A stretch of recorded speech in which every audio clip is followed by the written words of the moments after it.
welcome to the Animal Training Academy Making Ripples podcast show, the show where we share the stories of the ripple-making extraordinaires with behavior nerd superpowers who make up the Animal Training Academy membership. I'm your host and one of the happiness engineers at Animal Training Academy, Shelley Wood from Drop Your Jaws Dog Training in Cape Girardeau, Missouri in the United States. We're absolutely thrilled and grateful to have you here with us today. Make sure you go ahead and hit that subscribe button so that you don't miss a single episode. This show is brought to you on behalf of the Animal Training Academy membership.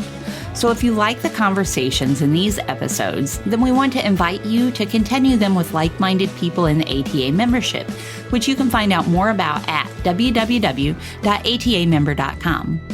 Within the membership, you can get access to twice monthly live web classes, the back catalog of previous web class replays, plus a huge library of videos and projects to help you problem solve your training challenges. And we're a sociable bunch with an exclusive private Facebook group and forums area. It's like a Netflix social media platform for animal behavior geeks.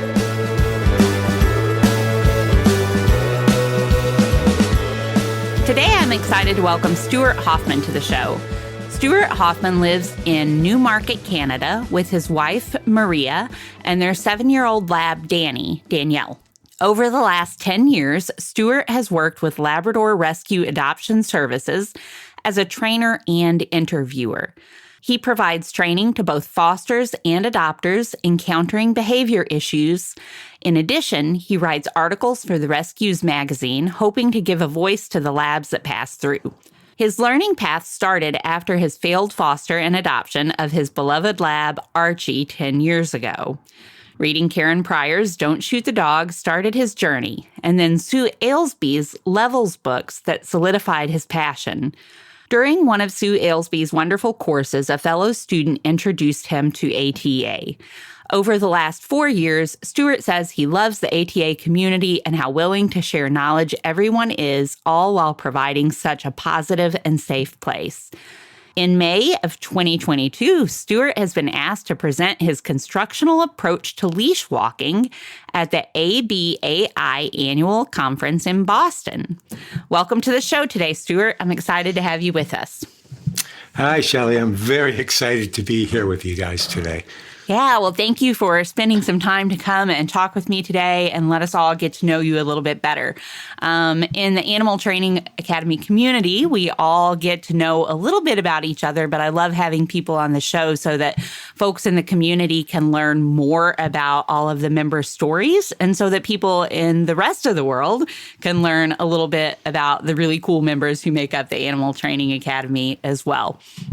So could you start us off today by sharing a little of your story with us and telling us a bit about how you spend your days and the work that you do? Okay. Well, as I said in the bio, my full-time job, I'm a financial advisor. I'm a branch manager, and I've done that for about 25 years now.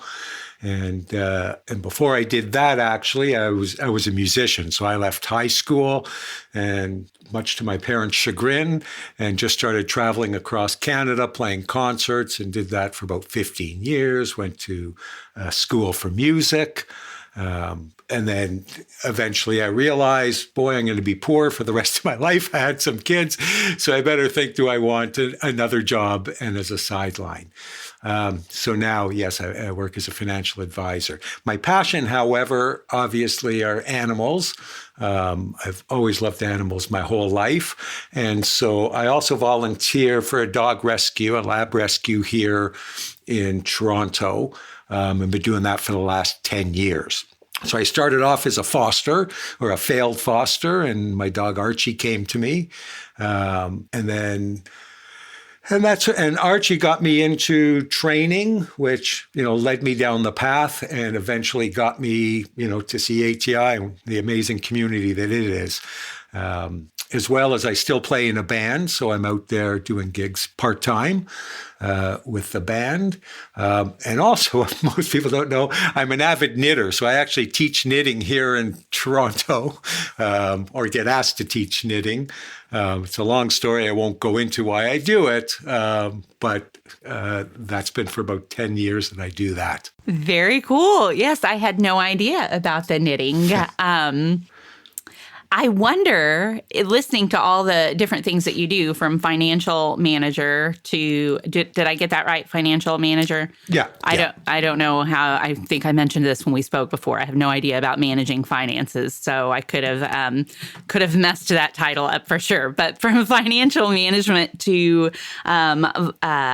your music history, your history with music, and your knitting, is there any overlap there? Are there any skills that you use as an animal trainer that you also use in any of those capacities, or anything that you learned as a musician or a financial manager that works well for you now in animal training? Does that question make sense? Oh, absolutely. So the funny thing was that when I was in school, math, I was horrible. I was just absolutely horrible. I hated math. It was not my favorite subject. But funny enough, music is about patterns. A lot of music are about patterns, and finances are about patterns. And funny enough, you think about it, knitting is all about patterns, and there's a lot of pattern in training. So that all kind of comes together, and they're different.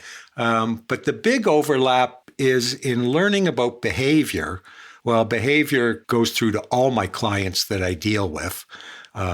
Absolutely. And it translates even into the band, because as you know, we may have different opinions on songs or how they may go that can, get a little heated. So understanding behavior and how to communicate with other people has really helped there too, to be honest with you. I could see that. That's not where the communicating with other people in the band isn't necessarily where I thought that would go when I asked the question, but that makes sense for sure. So I have a personal, not personal, but I have a question that's been personally kind of weighing on my mind that I've even thought about presenting in the ATA community and asking people. So I'm going to put you on the spot and ask you this. Okay. You just mentioned patterns. Can you tell me, can you give me an operational definition of a pattern? What do you mean when you say a pattern? I know that in the animal training community, I use the term all the time. I do pattern exercises with my dogs all the time, and I hear people use that term a lot. I'm wondering, what do you mean when you say pattern? Right. Well, I would put it back to what you mean, but it can be really different. Right off the bat, I think of loopy training. It's a pattern is something that happens and then you can repeat it, and you can repeat it over and over. So a phrase in music is a pattern. And so, for instance, a verse of a song, when I learn that pattern of how the notes come out, what order they come out, the timing of those notes, the volume of those notes, I've learned that pattern. And then I can replicate that pattern, and I can also give it to other people for them to replicate. And so I think about that the same way in terms of training. You have timing, you have movement, distance, duration. And once you've got those patterns, you can replicate it with your dog, for instance, if that makes any sense. Makes total sense. That's a great way to talk about it, or at least it makes sense in my head, and it's kind of how I think about it too.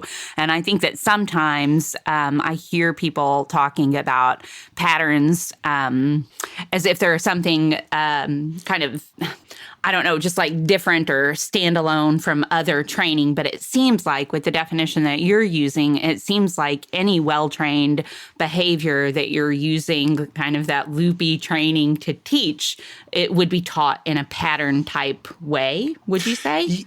Yeah. So if you think about it, and actually I was just thinking about knitting as you were talking. So normally if somebody wants to knit something, a pair of socks, a sweater, whatever they want to knit, they're given a pattern.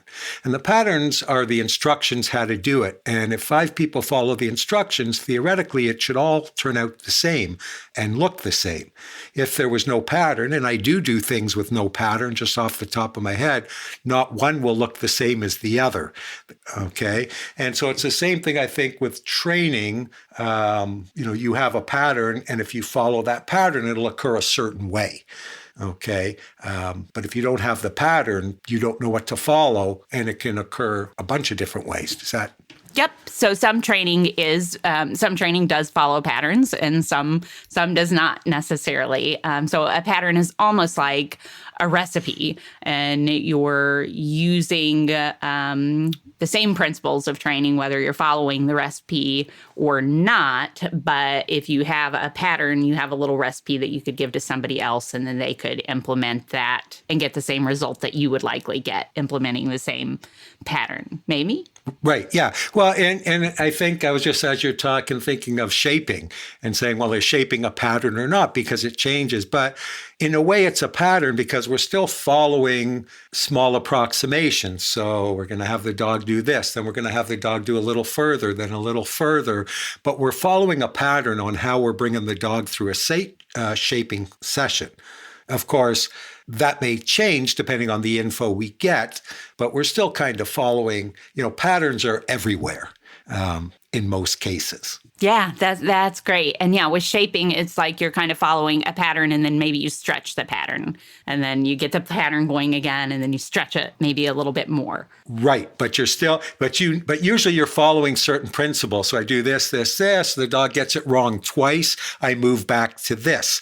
Well, every time the dog gets it wrong, let's say twice, not that they do, and I move back to there, I'm following a pattern. It happens the same way.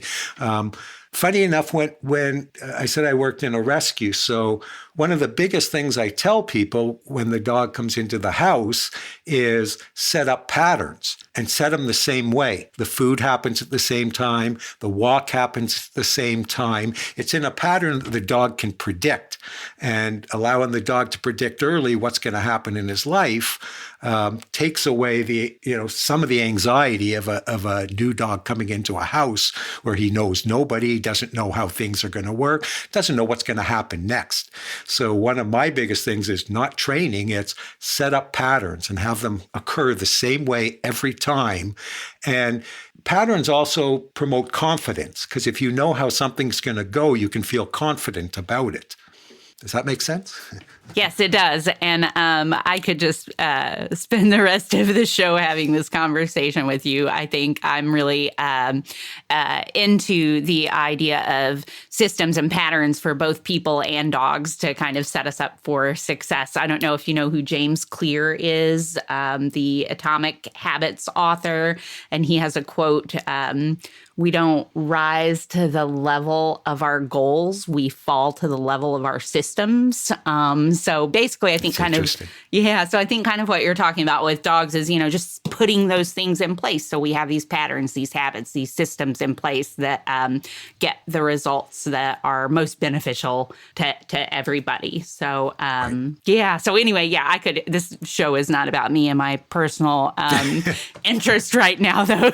So we will move on. But thank you so much for talking a little bit about that with me. But I would love to hear a little bit more about your work with the rescue. You've been helping them for 10 years. It sounds like they're a lab rescue. And you said you are a trainer and I think interviewer. What is that? What does an interviewer do for a rescue?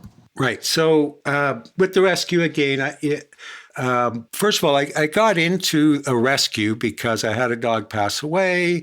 My wife wasn't sure she wanted to bring a dog in right away. I told her I can't live without a dog in my house. That's not going to work. And so, but she wanted to travel. So I said, let's start fostering dogs, because when you want to travel, we don't have to have, foster. So I contacted it's a Labrador Retriever rescue, so it's a breed-specific rescue, to start volunteering as a foster. And funny enough, the first dog they gave me, which was this dog that was, I think, 145 pounds, called Timbit, that was so obese that when it got in my car, I almost couldn't get it out. And the dog could barely walk to the end of my driveway without having to rest for 20 minutes. And of course, then all my neighbors would run out with food to get the dog to move. And I'm like, no food he doesn't need. But so I started off just fostering dogs. And then I got my dog Archie, and who was a failed foster, ended up staying with me. So I got more involved with the rescue, and I started doing interviews, which is basically people put in applications when they want to either be a foster, or they want to adopt some of our dogs. And so I'll usually interview the people and just get a good idea of who they are and whether we would give a dog to them. And B, what's the right match for this person? Do we have a dog that's not good with young kids? So does this person have young kids or grandkids or things like that? So the interviewing came that way. And then over the years, I started getting into behavior. First just training, but it just led me down this rabbit hole, and ATA led me down my biggest rabbit hole and continues to do so till today. And then I started getting into behavior. So the rescue started using me as a resource when our dogs have behavior issues, whether the fosters are having issues or the adopters are having issues.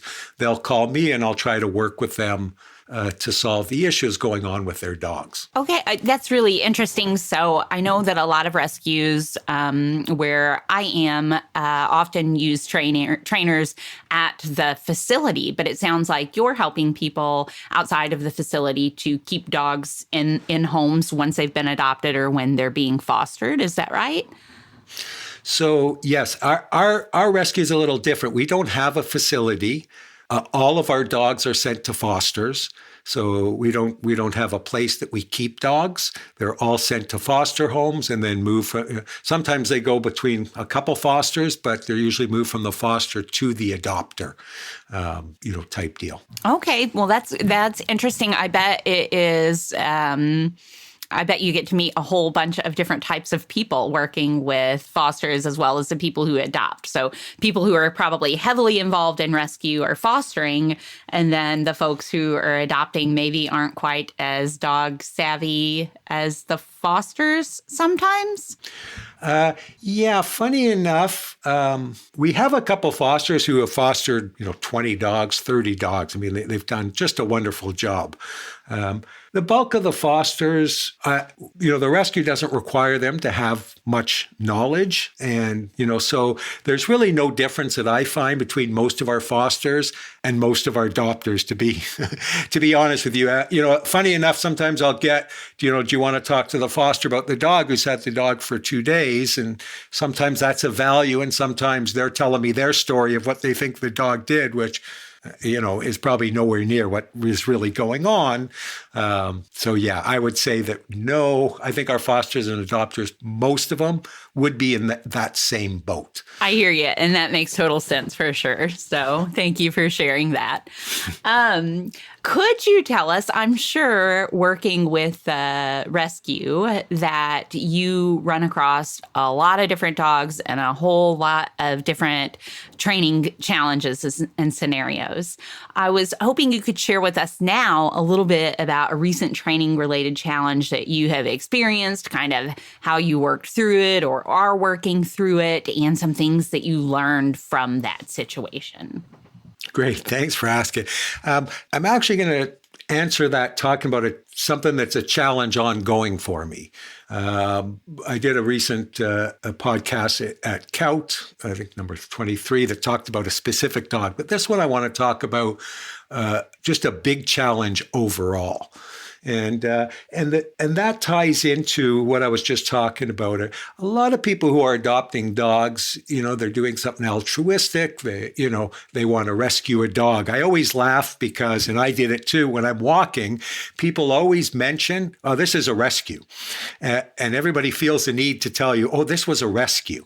And you say, well, why was that one of the first things they told me about this dog, right? What did they mean by that?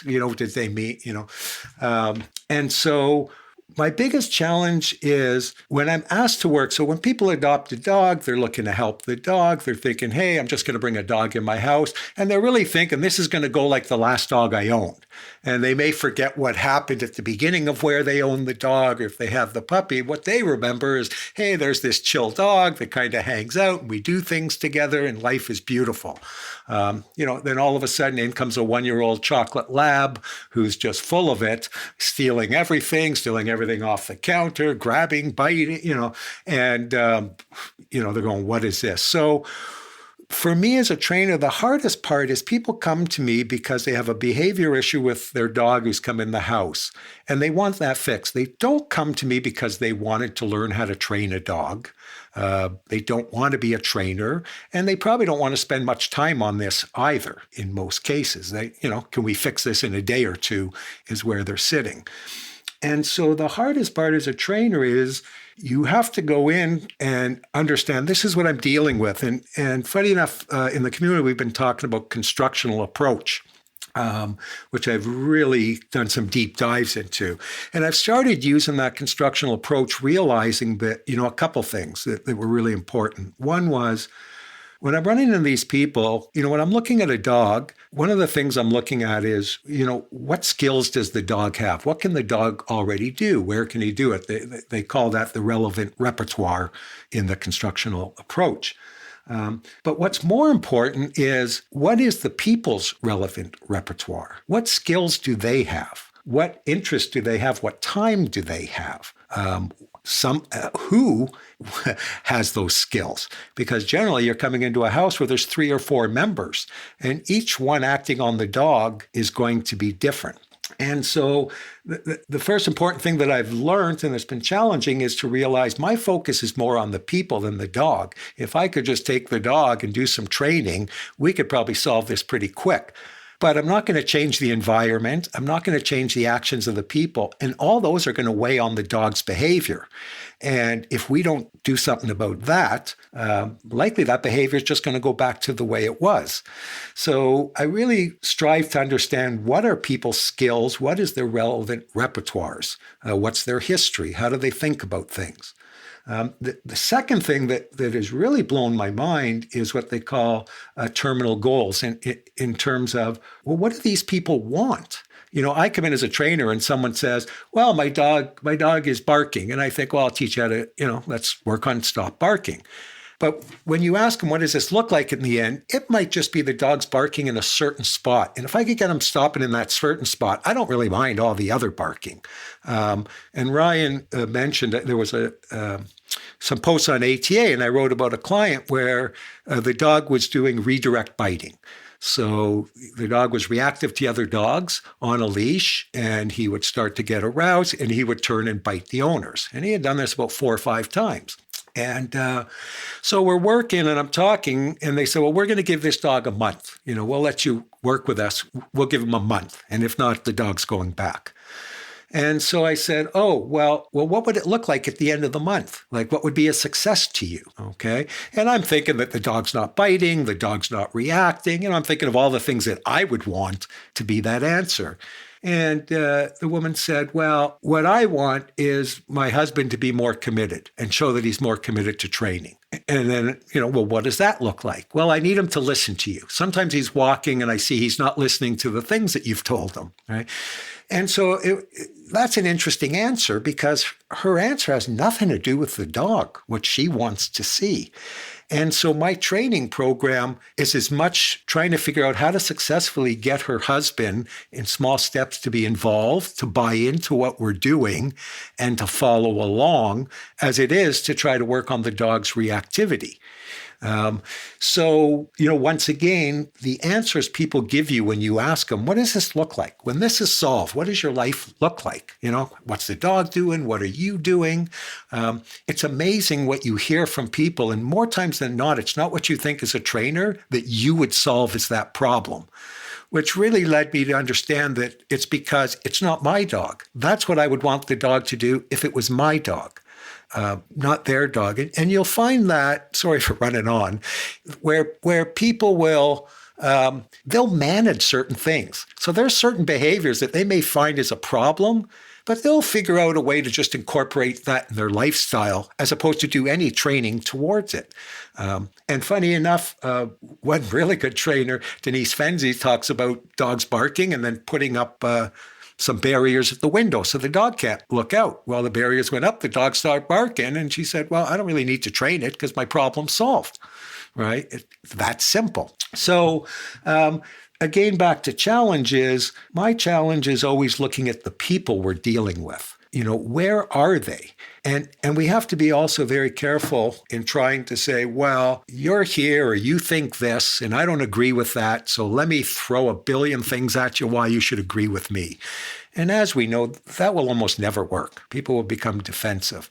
So you always have to start where people are, just like in shaping. You have to start where the dog is and slowly move the dog to where you want him to be.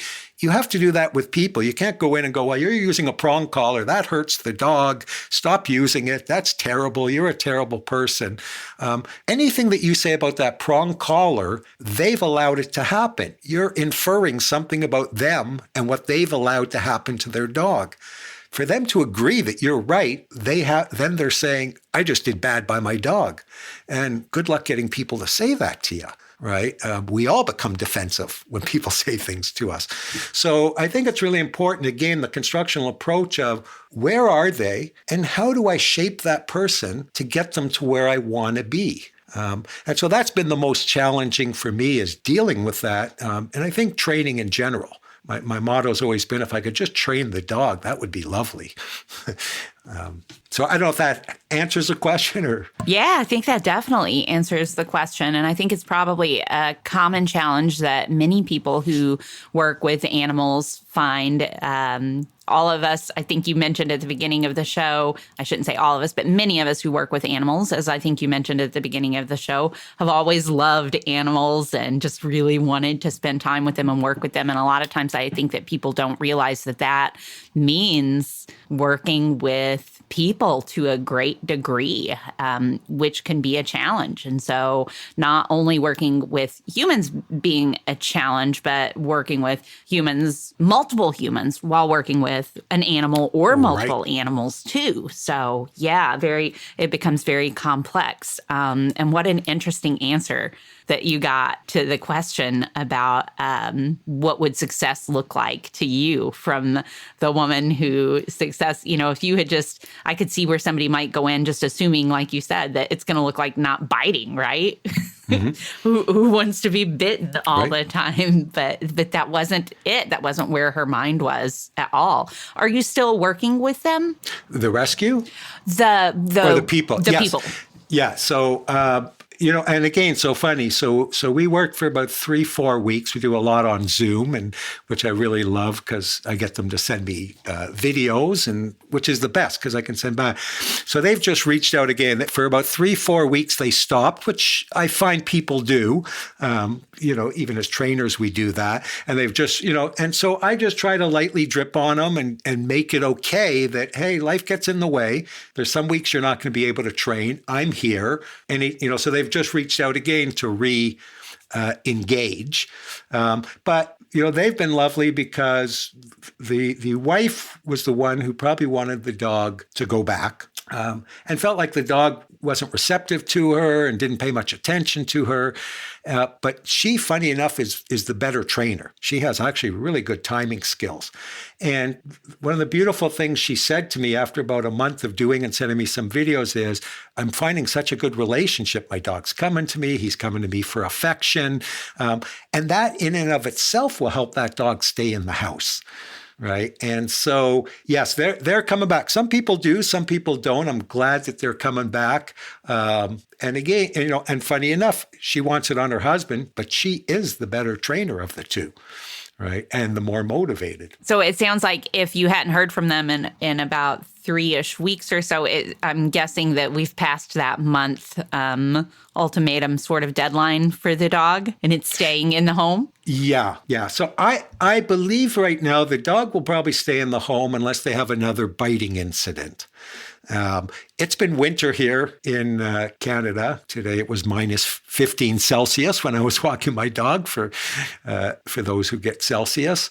And which is warm because it was minus 21 yesterday, so that's warm to me.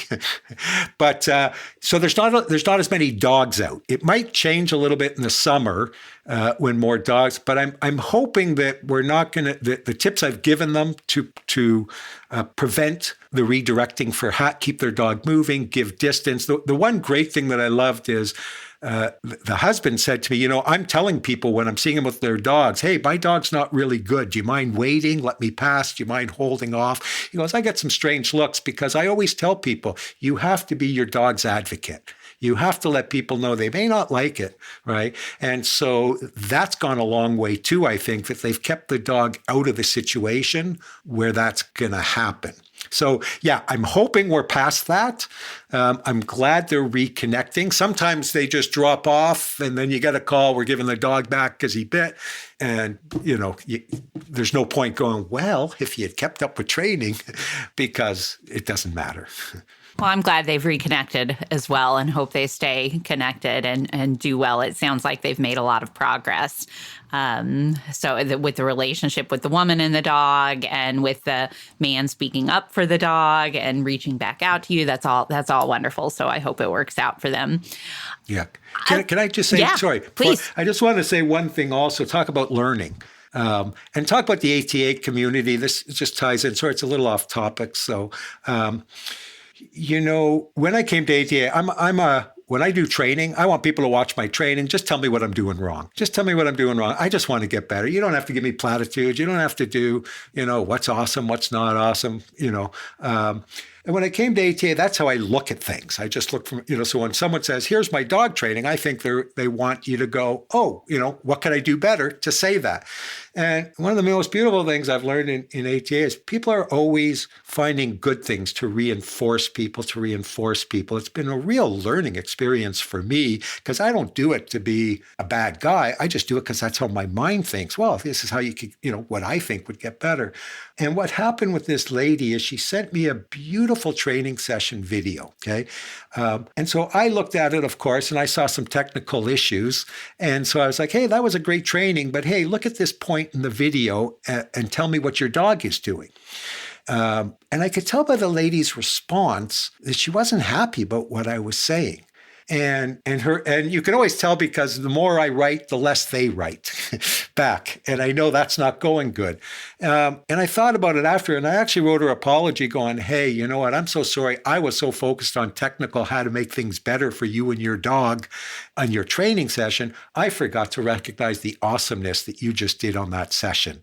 And I so apologize because let's talk about those things, right? And so, that's just my thank you to ATA because that really let me, see how much we have to recognize what they do good and not just focus on the technical. It's not always about, that. So sorry, I went a little off, but.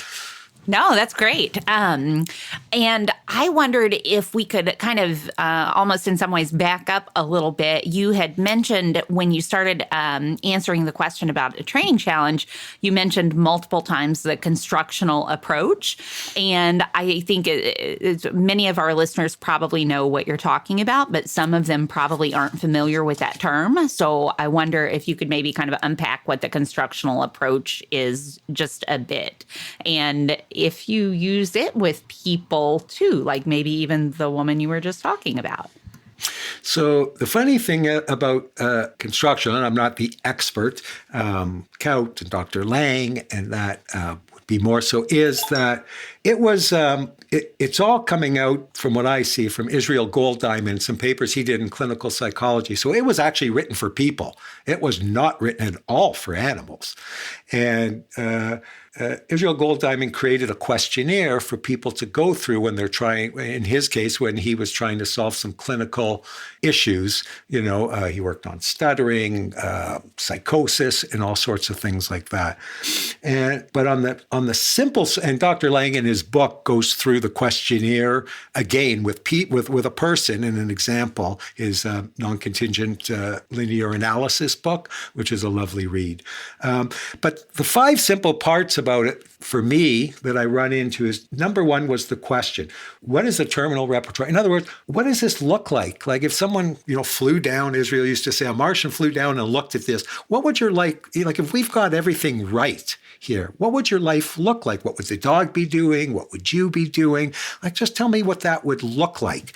Because what that tells me is that's where we're trying to go and go on their side. And I mentioned the one about the one lady. I've had that happen numerous times. An extremely fearful dog where we're talking about bucket game and how to get the dog to come for affection. And when I asked that question, the people's answer had nothing to do with that. It was just like, my dog won't walk unless both of us walk. We need our dog to walk with just one person so we could leave our house. And their answer made a lot of sense, but it was nowhere near what I thought. So the terminal goal is great to get a picture of what does this look like, because we know what we're working towards. Okay, as a trainer, we can now go, what does this plan look? How is this plan? Where's the end goal of this plan? The second, because there's 5, is relevant repertoire. In other words, what skills do people have, right? What are they doing already? Are they doing what we need them to do, but not in the place we need them to do it? Do they even have the behavior that we want them to do? What is their history? So we go into that to understand really where are we starting from and where can we start? In other words, a barking dog. Well, the dog's not barking all the time. So where's all the places your dog isn't barking? And why isn't he barking in those times? And can we use that and start from where they're not barking and slowly move them into places where they are and transfer that not barking to the new place, right? So again, that's relevant repertoire. Where are they now? The third, of course, is the planning. What does the plan look like? What procedures are we going to use to take them from where they are using the skills that they have and the resources they have, not just the skills, the resources. How much time does a person have? How much ability do they have? So using those to get from where they are to where they want to go. So that's the procedure, and we're going to plan that out. And as we know in anything, as we start going on the procedure, it will change based on info that we get. The fourth is what they call maintaining consequences. In other words, once we get that, how do we get that to keep happening, right? We get there, but how do we know it's just not going to go back? And so what things are going to happen as we move forward to maintain the consequences that are supporting the behaviors that we now want, both for the dog and, in my case, for the people, all right? And then the last one, of course, is data. How do we know? How do we know we're getting better? And a lot of times when you're doing training, things happen in little increments. And people don't see those little increments. So if you figure out a way to utilize data, they can start to see, oh, my dog did this 10 times today, but this week he's only done it 5 times. And today he's only done it 3 times or 4 times. I can see on a graph, oh, this is getting better.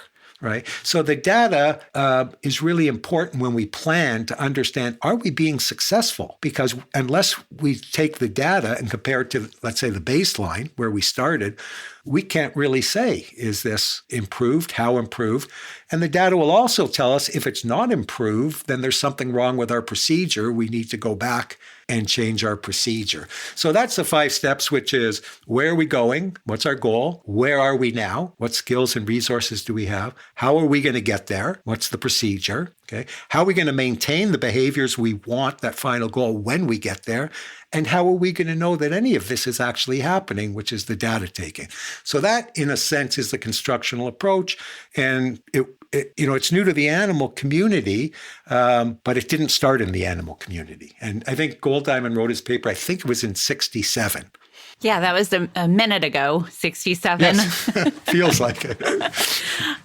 Okay, great. Well, thank you for unpacking that. That's really helpful for me to hear, and I'm sure that it will be helpful for listeners to hear as well. And I can see where it would be super useful to use that sort of framework with the people and animals that you're working with. So Thank you. And if I could just say, one other thing that to me is important, when they talk about a constructional approach, in my readings, they talk about a pathological approach. With a constructional approach, what we're trying to do is figure out, and if you think of CAT, constructional aggression training or therapy, what we're trying to do is figure out what consequences sorting that is creating that behavior for the animal. Why is it working for them? And constructional is we're going to try to build. So construction, think of constructing a house. We're building. We're going to think of building on behaviors that we have and showing them different behaviors that will get that very same consequence for them. We're not taking away the behavior that created, that they originally had. We're just hopefully showing them, here's some better behaviors that will get the same thing for you and probably cost you a lot less to do it. And the thinking is that most people will veer towards those behaviors that have less of a cost if it gives them the same behavior, right? And, if I could pay $10 for a chocolate bar, and then someone said, here's a way to pay $5 for a chocolate bar, and I'll stop paying $10, I'll start paying $5 because I get the same chocolate bar, but it's cheaper, right? Pathological is more, think about a headache. We take pills to get rid of a headache, to kill off a headache. We don't approach why did that headache appear and how do we deal with that? And so a lot of training, we tend to offer alternative consequences, right? Like a reactive dog. Here, eat some chicken instead of wanting distance from that dog, right? Well, the dog's not behaving because they want a piece of chicken or a piece of food. They're behaving because they want distance. We can get them to ignore the other dog for the food, but we never took away why it happened, right? And the idea with that is if the food is no longer there, the dog will go back to the behavior that originally they were using. But if they're given a different behavior that will make the dog go away, such as being calm or turning their head, and that dog gets distance, they'll continue that behavior, if that makes sense. Yep, that definitely does make sense. And I'm glad you brought that up and wanted to kind of unpack that, the pathological approach versus a constructional kind of approach a little bit. I was thinking about that. I almost mentioned something similar, not exactly the same, but a little bit similar earlier when, and then I forgot, that when you had been talking about the dog who was redirecting and biting its owners, my first thought is we want it to stop biting, right? And yep. Stop biting, would that be a pathological approach to work on stop biting? Would a constructional approach be to see what behaviors the dog had in their relevant repertoire and build those behaviors in the situation so that the dog could get the same thing they wanted from biting without biting? Am I asking that right? Yeah. So in essence, what you're saying is exactly we want to kill off the biting behavior or we want that behavior to be extinct. The constructional approach would say, hey, most people know the CAT procedure. So I'll talk in that terms. And my dog, Dani, who's reactive to other dogs and doesn't like other dogs and prefer they didn't come near her, type thing. So in a classical, I'm, handing chicken, just trying to get that behavior of my dog losing it, reacting and barking and lunging to stop happening. So eat chicken instead. But in a CAT approach, what would happen, and I have some videos on YouTube of procedures I've done with Dani, and there's many CAT procedures out there. What happens there is the procedure starts a dog from far away, and when Dani does anything other than bark, lunge, or what we deem reactive, that other dog is going to move away. So let's say Dani turns her head away. Okay, just calmly. That dog's going to move away. And little by little, the dog's going to keep coming closer. But what we're going to do is mark the behavior of turning the head or any other behavior that's not what we deem a reactive behavior. And eventually what my dog starts to learn is, I can get that other dog to go away just by turning my head. I don't have to bark and pull on the leash and get choked and do all that. Why don't I just do that? I'm not going to get into the crossover and the whole technical part. So the behavior of lunging in that is always available to my dog. And if my dog starts lunging and barking, that dog will move away too. The dog will move away towards that.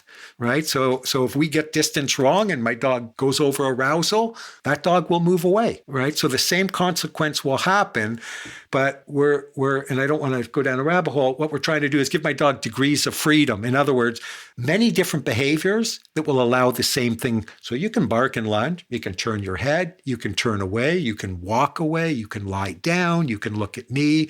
All of those behaviors are going to make that dog go away, okay? And what we're hoping is they don't have need for that barking and lunging, which is probably the most costly behavior from an arousal, from an energy standpoint to the dog, that they will choose the other behaviors. Yeah, thank you. Let's move on to the next question, because I think there might be some things that are related here, but maybe not. I'm not sure, but we'll move on to the next question anyway. And I would love it if you would share with us now a behavior you've trained or a training situation of some sort that you're proud of and or have found reinforcing. Thanks. Okay. And again, I go a little bit off. The thing that I'm probably, other than being asked to be on this podcast, which is just so awesome for me, is I created, based on constructional approach and based on some group classes I was doing at COUT with Sean Will and Massa, and then their conference that COUT had where Dr. Jesus was talking and Joe Lang was talking, I started coming up with a way to use leash walking using a constructional approach. To the other dogs. I started looking at all the other methods and going, they kind of all look pathological in a sense to me. And let me just state, when I say the word pathological, it sounds horrible, pathological, but it's not pathological. It's just describing that we're trying, to make a behavior go extinct. So there's no bad connotation with pathological that I mean when I say it, but it just sounds horrible. So let me just say that. And so I was on the conference and I started thinking about a way that this works with leash walking and how would I do this? And overnight, I must have been up all night. I wrote a whole paper and then submitted it to the guys at COUT asking what they thought. And they came back with a lot of questions about it and a lot of maybe not. And so we had some great discussions. But in the end, it's something that I think actually makes a lot of sense, uses the constructional approach, provides degrees of freedom to dogs and leash walking. And I've tried it and videotaped with some dogs. So I don't have an extensive history, which I'd like to do, but they've asked if I could present this leash walking at the ABAI in Boston with COUT. COUT's going down. And I feel so out of my league, like Barbara Heinrich's going to be there, Sean. And I'm just like, guys, seriously, okay, I got to be way before Barbara because she's just awesome. I can't follow her. And so many people. So the group is going down to talk about the constructional approach in general. As you know, Sean's did his constructional affection and his loop, and Massa does some amazing work with the horses on that. And so we're all going down, and Barbara, which I've watched many of her videos and learned so much, who's also adopted a constructional approach. And so we're going down as a group, and I was just, tickled pink to be asked, very much imposter syndrome to be asked, even on this website, same thing. I'm like this financial planner in Toronto. So, but yeah, I'm really excited about that. I'm hoping to be able to bring it to the ATA community because we really would be great to get feedback from people and B, maybe have some people try it and let us know how that's going also. So, so it's not a particular training thing, although I'm really proud of that. Well, congratulations. That is something to be really proud of for sure. For listeners who may not know what COUT is, could you tell them? COUT was set up by Sean Will and Massa, who were students of Dr. Jesus. And they're really out there pushing and talking about the constructional approach. Their site has some amazing interviews. They've been putting on conferences. They've been, sending out information. So they do have a membership group. that you can join. They put on group classes. They have open classes. They have some labs that are involved. I remember taking it's like a 1 hour open session, and we were on Zoom for about 4 hours talking. They are so generous with their time and their knowledge. I'm so excited about what they're doing. They do a lot of work with shelters and rescues, with Sean's Constructional Approach. Just phenomenal for people to check out. And then also for people who may not know, ABAI, where you're going to be presenting your paper. Do you know what that? I'm one of those people. I am people. I'm not sure what ABAI stands for. Right. So you might have to Google. I don't know what the first A. It's Behavior Analysts International. I'm not sure what the first A is, so maybe you can find it. And again, their work really is not with animals. It's with people, autism, all different approaches to behavior analysis. Did you find it, by the way? I did. It is the Association for Behavior Analysis International. Correct. Okay. Yes. Yeah. Very, very good. And we can link to both the ABAI and to COUT in the show notes as well. Yeah. So that's Boston in May, the end of May of this year. That is really, really exciting. And again, congratulations on that. And you said you just sat up one night and wrote this paper. Did I hear that right? I was just listening to the conference, and then Sean said something about leash walking, which was different, something he was thinking, and it just set me on this tangent. And I was up all night putting this paper together, and then they were laughing when they got it. They go, like, when did you do this? But it was just in my head. I'm used to staying up all night writing songs. A song will hit me in my head and I'll write a song. So it's not unusual for me to do that. Well, you just took us right back to the beginning there with another overlap from your animal training life to your music world. Wonderful. And so that's in May. And I imagine that you probably can't share, I don't know, maybe you can't share too much about it prior to the presentation, but I'm hopeful that after the presentation, at least, we'll get to see some video and maybe even read the paper in the ATA community and elsewhere, maybe? Yeah, I'm not sure. I'm actually just talking, because it's orchestrated by COUT, so I'm just talking to them whether we can do something before. I know they're talking about recording the ABI sessions and having them made available. And with any technique, and I think I saw someone else doing something close to this, funny enough, an ATA post, but I would love to have it out there because, as you know, it's all about data and figuring out, is this a crazy idea? Would make sense to me, but that many things that make sense may or may not, I guess they say. So yeah, I would love for that to happen. I'm going to be talking, so I'll share with you guys if we can bring it out before and let you know. Wonderful. Well, I'm really excited to see that and learn about your idea for the technique and see it in action, hopefully. And once again, I'm going to say it a third time, congratulations. That's just really, really cool. And I would definitely be very proud of that if I were you. Do you work professionally with folks in addition to working with the rescue? Like, could somebody reach out to you and work with you if they wanted training for their dog? Or if somebody just wanted to get in touch with you and chat? And how could they do that if they wanted to reach out to you? Right. So, yeah, I do work professionally with people who contact me, both in person and with COVID going on, by Zoom. So normally it would just be by my email, which we can put on the site, and anybody can reach out to me, whether it's for training or just to ask about something or talk about. I just love talking about behavior. So absolutely, and I'm a big, as people probably know from me in ATA and webinars, I've always been taught if you have a question, you ask the question. There are no stupid questions, right? You ask if you don't know know something and then you find out.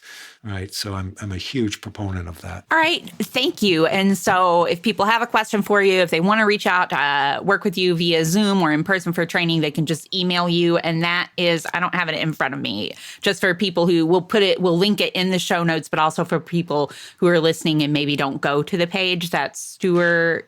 Yeah. Stuart.Hoffman. So STUART.HOFF, like Frank, MAN. .61@gmail.com. Okay, thank you so much. Yeah, you can also find me on because I'm in ATA on Facebook, and you can DM me also. All right, great. Thank you. And again, we will link to all of that in the show notes. So, Stuart, from myself and on behalf of the ATA community and everybody who's listening to this episode, thank you so much for taking the time to come and talk with us today. It has been it's been an absolute pleasure for me, and I appreciate you coming on the show. Thanks, Jen. I just want to thank you and Ryan and the whole ATA community, because none of this would be here in my head if it wasn't for you guys. You guys have taken me down and provided me so much. I can't even explain what an awesome community ATA is and how much it's provided. So thank you. This has just been an absolute pleasure for me. And I will just write back at you for a minute. ATA is an awesome community because of all of the members like you who make up the community. So it's really special for me to be able to chat with you all in this capacity and kind of share your wonderfulness with the rest of the world as well. So thank you again for joining us today. Thank you.